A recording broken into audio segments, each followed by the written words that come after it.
Okay, so we're here on the OneXplayer Mini Pro and playing Need for Speed Unbound. I found that it's hard to get a constant 60 FPS on this game here. If you run it at native resolution, 1200p, you're not going to get 60. Even if you use the dynamic resolution, you're going to get it at 40, 45, 50, maybe max. It's hard to get 40. I found the settings on here to get a constant or pretty much constant 60 FPS, as you can see here. So just driving around here, let's just see how the game is running. Remember, and then we'll check out the settings. all 4 spec cars to compete in the Grand. Yaz isn't playing around with these rules. It's hard to see behind the camera, but hopefully we can get some good gameplay and just see how it's running. Pretty much a constant 60 here. I think we've got ourselves a racer here. And it looks pretty good.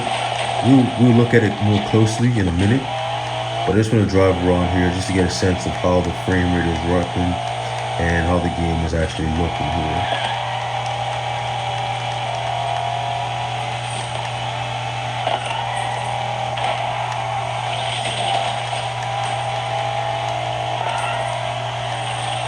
Got eyes on that red flag driver.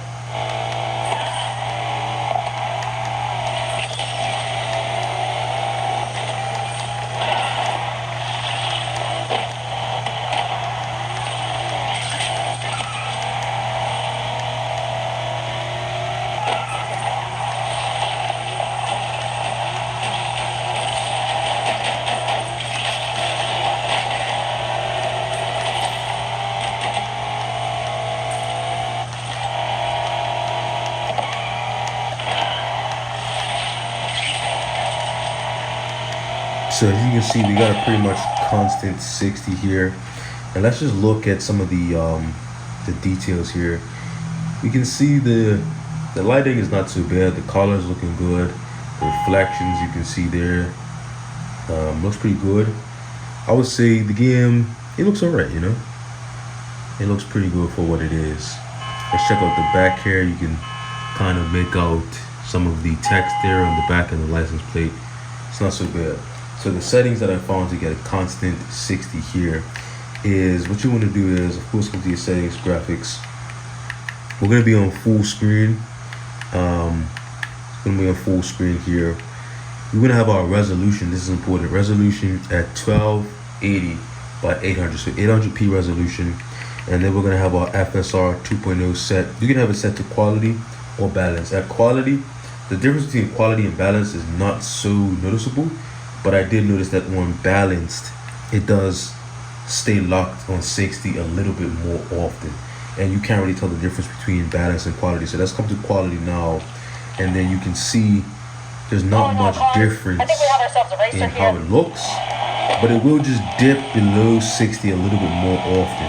But we'll run it in quality now just so you can get a sense of how it's running in quality. It looks good, even in quality mode. So the FSR in this game is pretty decent. I will say that it's actually working well. We do get a few more dips here and there, but if you didn't have the frame counter, you wouldn't even really notice. Let's just drive around here a little bit and let's just see if we can get that frame rate to dip. You see it going down to 57, 58, but it's always coming back up to 60. And that's what we like to see, especially in a racing game. You want to make sure you have the most frames. That's all right, but you want to have more consistent frame rate, because that's going to mess with your input. If your frames are not consistent, it's going to make your input a little bit less precise, and that can be the difference between, you know, first and second in a race. Especially in a game like this where your restarts are limited, you want to make sure you don't waste any races. So we do get some dips here and there. It does dip below 60 every now and then, but it's not so noticeable. So that's why I think that these are kind of like the best settings for the OneXplayer Mini Pro or any other 6800U device. We can go back to balance just for one last second, and you will see that there's not much difference in quality here. I wouldn't recommend the performance preset because that does a lot to the quality of the image, but balanced is pretty good. And yeah, so it's working pretty good. Look at that constant 60 here, and I'm enjoying the game so far. Some people may think it's not worth the price.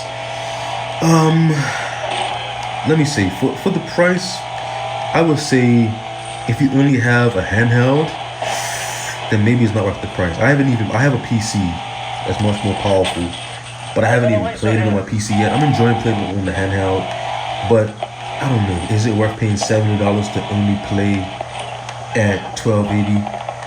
You know, by 800. Is it worth it to pay $70 to only play on such a tiny screen? I don't know. It's up to you. I like the game. I'm a Need for Speed fan, so I got the Palace edition, so I can play it a few days early. So there, pick up my money. But yeah, it's a pretty good game. But it's not really about the game. It's really about just that frame rate, getting that locked in. And as you can see, we have it locked in, and it's working well. So yeah, try out these settings and Looks like we got enjoy. ourselves a racer here.